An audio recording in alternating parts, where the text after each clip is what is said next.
Je ne sais pas si tu as déjà entendu parler de certaines personnes en fait qui estiment que toutes les religions sont les mêmes, que toutes les croyances et valeurs qu'on retrouve dans les religions des uns et des autres sont pareilles et qu'on devrait en fait avoir une seule religion unique qui reprendrait un peu les principes de base de toutes les religions et qu'une seule religion mondiale en fait devrait être appliquée et que c'est la même en fait qui devrait régir tous les habitants de la Terre. Alors je ne sais pas si tu as déjà entendu parler de ce genre de choses, mais c'est ce dont on va parler aujourd'hui. Donc on va partir en fait d'un extrait d'une cérémonie qui a eu lieu en 2014 en Corée du Sud. 10 septembre 2014 en Corée du Sud, à Séoul plus précisément, s'est tenue donc une réunion, en fait un sommet qui réunissait donc plusieurs chefs religieux de différents pays, de différentes religions, qui se sont réunis en fait pour un sommet sur l'Alliance mondiale des religions et qui ont signé en fait un contrat.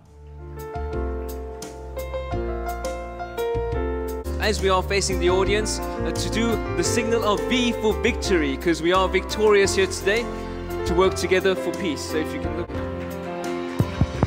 V for victory. Okay.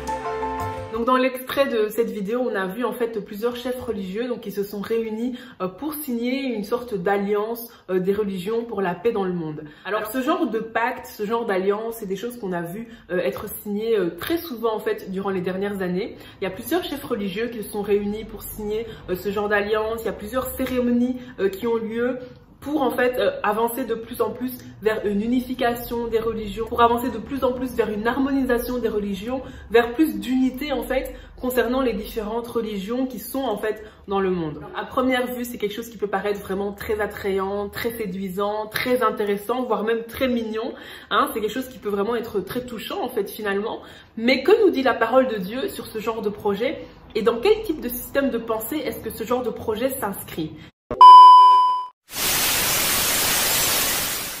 Salut, j'espère que tu vas bien. Aujourd'hui, je te retrouve dans une nouvelle vidéo. Nous allons voir comment les bases de l'œcuménisme sont tout doucement en train de s'immiscer dans la société. Pour cela, je vais te montrer un extrait d'information qui concerne un livre pour enfants, ainsi que l'extrait d'un dessin animé pour enfants. Nous allons discuter de ça. Si ça t'intéresse, surtout, reste connecté. Et si c'est la première fois que tu es sur la chaîne, je te souhaite la bienvenue. Je m'appelle Esther, je fais pas mal de vidéos tournées autour de la foi en Jésus-Christ. Donc si ça te parle, surtout, n'hésite pas à t'abonner. Et moi, je te retrouve tout de suite.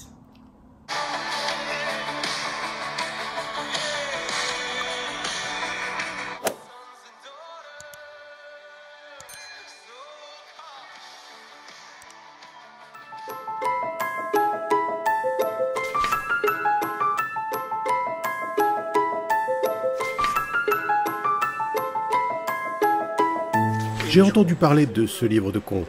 Je pense que ça n'est pas bien. On pense que ce n'est pas bon d'exposer les enfants à ce genre de choses.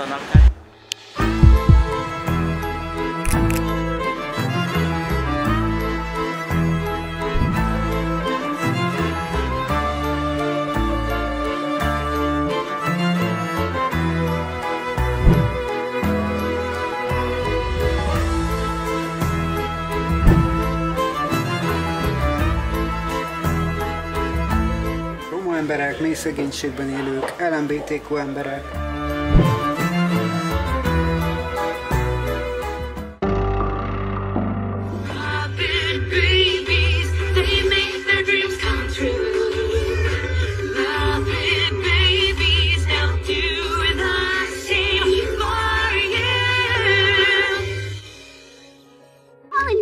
To a royal ball.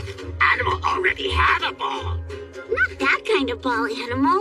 A royal ball is a big fancy party held in a castle. Like the one in Cinderella? Cinderella?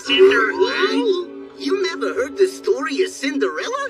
I think there's a picture of her in our royal handbook. There sure is. That's her. Wow. Get a load of that dress. I'd love to wear a dress like that to your royal ball.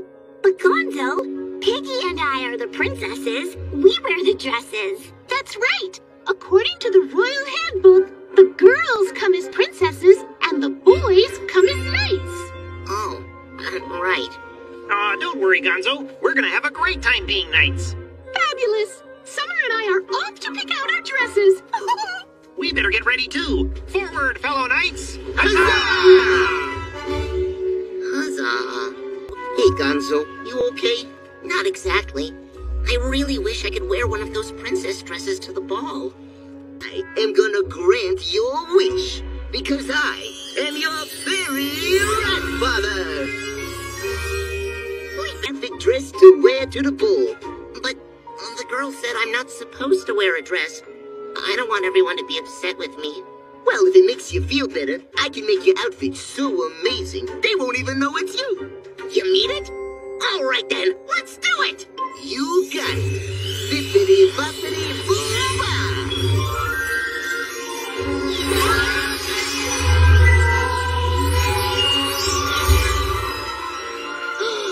Have you ever seen such a splendorific dress? And get a load of my glass sneakers. Thank you, Fairy Rat Father. This makes me so happy. But I'm not done yet. To get to the ball, you're gonna need some wheels. An egg? Oh, what you need that for? Bippity boppity Whoa, a hard-boiled convertible? Now remember, you gotta skedaddle from the ball before cake o'clock. That's when the magic wears off and your fancy clothes will go back to normal. I gotta get out of here. Gonzarella, where are you going? Hey, come back! Oh, my glass sneaker! Gonzarella!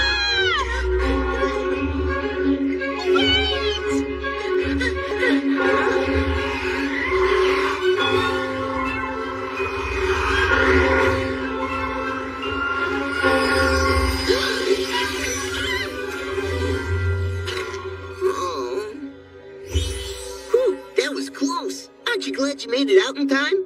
No. I didn't want to leave the royal ball, but everyone would have been upset if they knew it was me wearing that princess dress. Gonzo, are you sure about that? Maybe they just would have been surprised that you wanted to wear a princess dress. It's different from what they're used to, you know? But trying something different can be fun. Exactly. And at the royal ball, you helped them see that, right? So, maybe if they're okay with those things being different, they'd be okay with me wearing a princess dress too? Gonzo! I think now's your chance to find out. There you are. You missed our royal ball. We met the most amazing princess. But they ran away, and all they left behind was this. Everyone, there's something I need to tell you. The princess who came to your ball tonight was me. I'm Gonzarella. But Gonzo, why didn't you tell us? Because you all expected me to look a certain way. I don't want you to be upset with me, but I don't want to do things just because that's the way they've always been done either. I want to be me. Oh, Gonzo, we're sorry. It wasn't very nice of us to tell you what to wear to our ball. You're our friend, and we love you any way you are. Yeah, of course we do. I say we get rid of this old royal handbook and make a better one. And in our new handbook, everyone can come to the ball dressed however they like.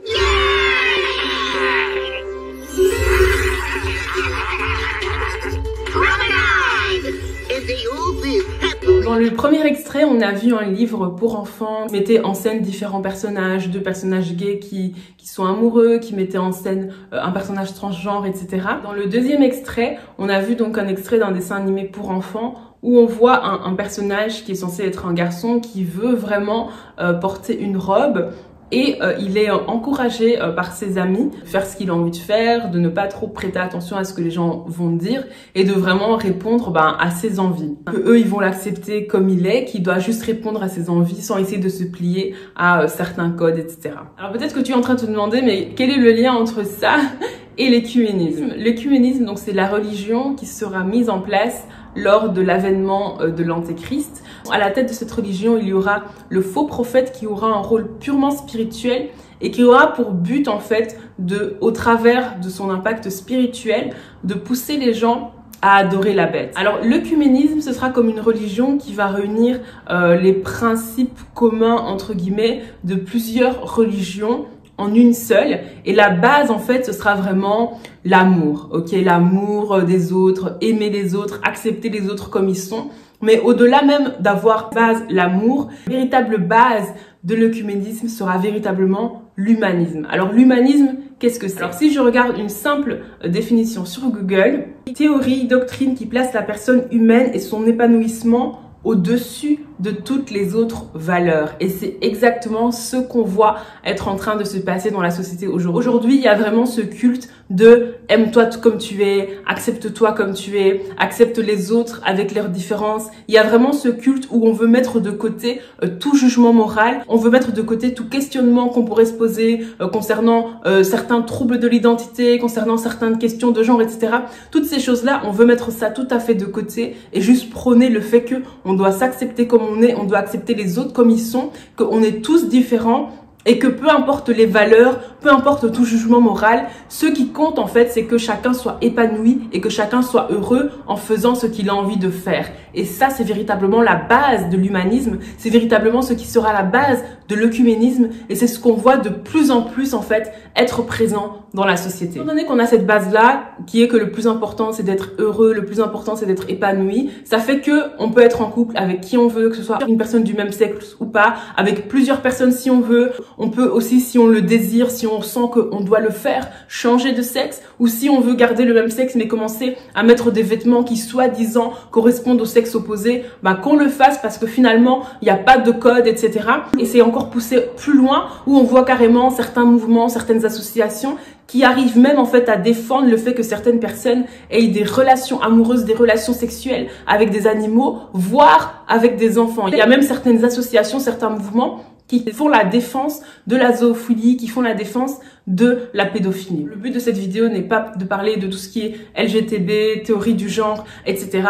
Dans quelques semaines, je vais commencer une série sur l'esprit du monde et dans le cadre de cette série, j'aborderai certainement certaines de ces thématiques. Mais le but de cette vidéo, en fait, c'est plutôt de voir comment est-ce que on est en train d'immiscer dans la société cette idée-là où le plus important, c'est toi, le plus important, c'est tes envies, le plus important, c'est ton épanouissement, le plus important, c'est que tu sois heureux, peu importe ce que tu fais, peu importe les valeurs, peu importe tout jugement moral, le plus important c'est toi et on t'aime comme tu es et on t'accepte comme tu es et c'est ça qui est le plus important. Des choses qui hier étaient considérées comme des déviances sexuelles, comme des choses assez particulières, aujourd'hui ce sont des choses qui sont totalement défendues, qui sont totalement acceptées dans la société et on voit même en fait ce désir-là de briser les codes. On voit même ce désir-là d'arrêter de vouloir faire des cases et de vouloir dire que un homme et une femme ce n'est pas seulement une question biologique ni une question psychique mais que ça va au-delà de ça, que le style de vêtements qu'on porte n'est pas seulement lié à comment est-ce qu'on se sent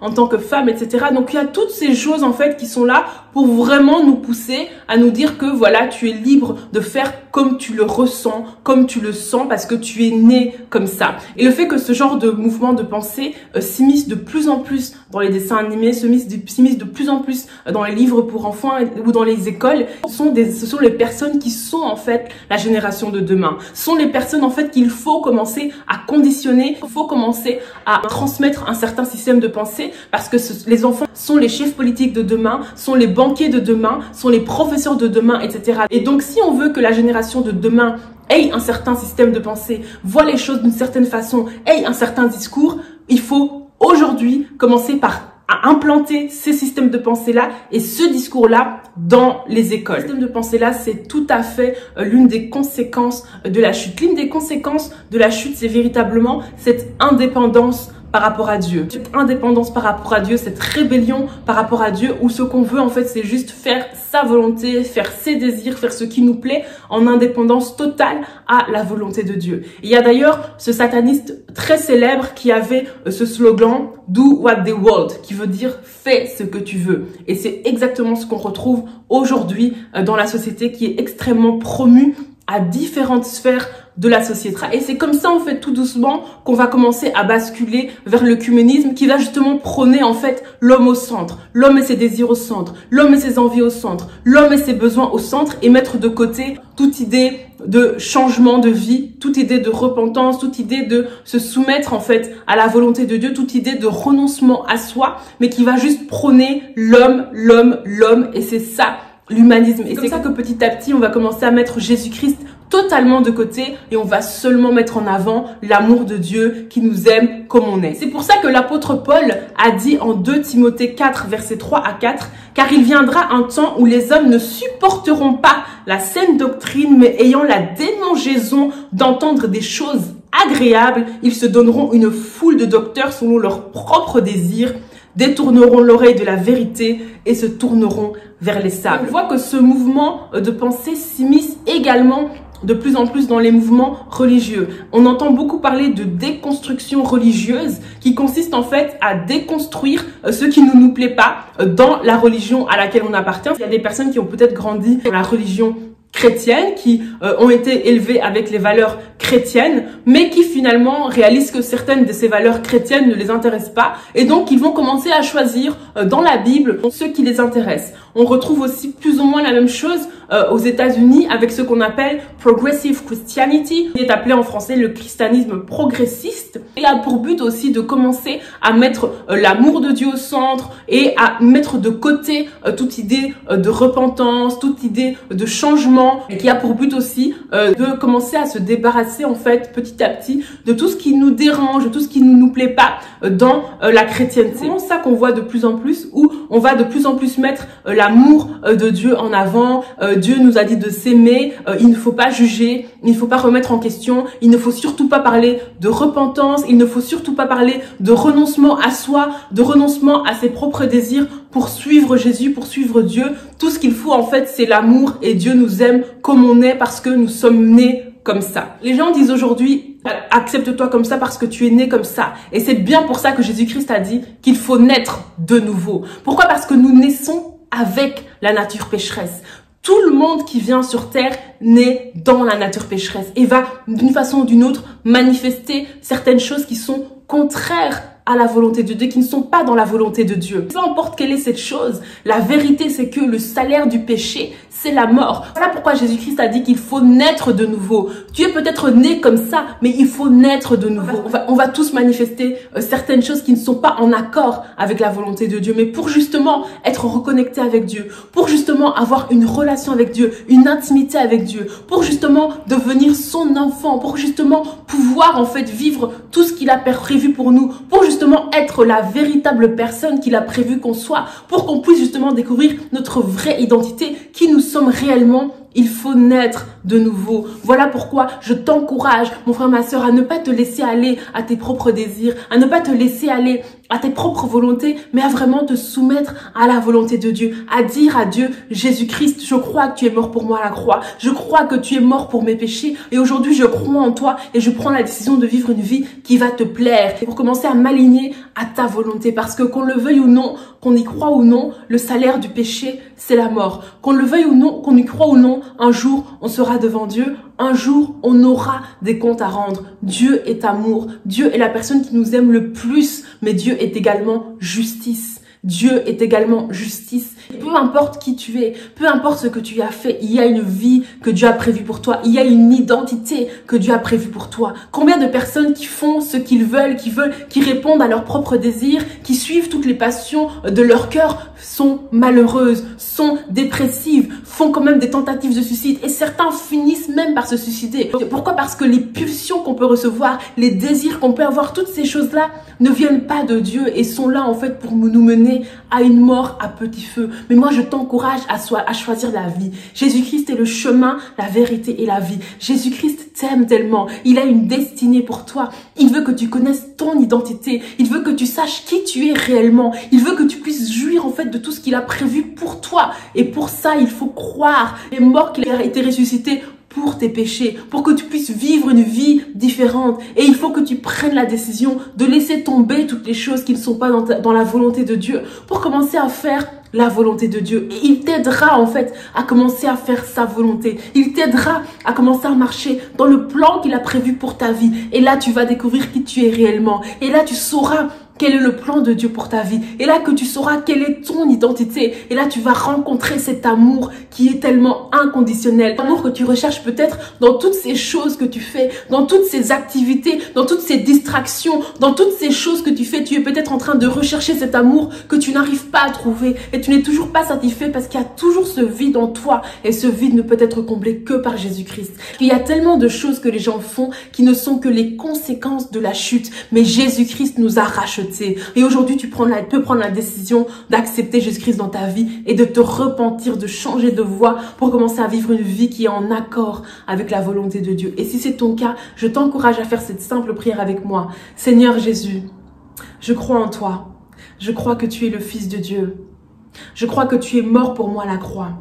Et aujourd'hui, je prends la décision de faire de toi le Seigneur et le Sauveur de ma vie.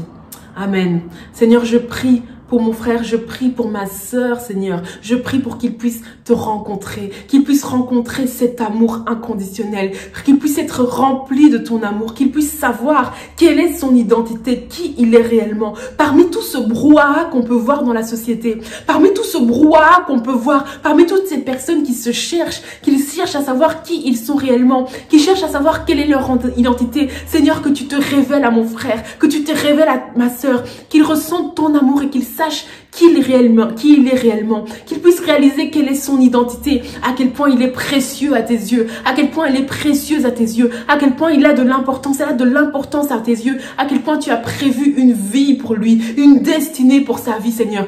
Que mon frère, ma soeur puisse réaliser ça et qu'il puisse rentrer dans le plan que tu as prévu pour sa vie. Je prends autorité sur toute pensée dépressive, je prends autorité sur tout mal-être, je prends autorité sur tout problème d'identité dans le nom puissant de Jésus-Christ. Que tu sois totalement restauré dans ton identité, que tu saches réellement qui tu es, que tu saches réellement quel est le plan que Dieu a prévu pour ta vie. Et si tu as vécu des choses qui t'ont perturbé dans ton identité, qui t'ont perturbé dans ton rapport avec ton corps, qui t'ont perturbé dans ton rapport avec les personnes du sexe opposé ou avec les personnes du même sexe, je prends autorité sur ces choses, je prends autorité sur ces traumatismes dans le nom puissant de Jésus-Christ. S'il y a eu de l'inceste, s'il y a eu des abus sexuels, s'il y a eu du harcèlement, si tu as eu une mauvaise image de quelqu'un du même sexe ou du sexe opposé, je prends autorité sur ces choses dans le nom puissant de Jésus-Christ et je proclame une restauration, je proclame une guérison dans le nom puissant de Jésus-Christ. Que tu sois restauré et que tu sois guéri dans le nom puissant de Jésus-Christ. Oh, merci Seigneur.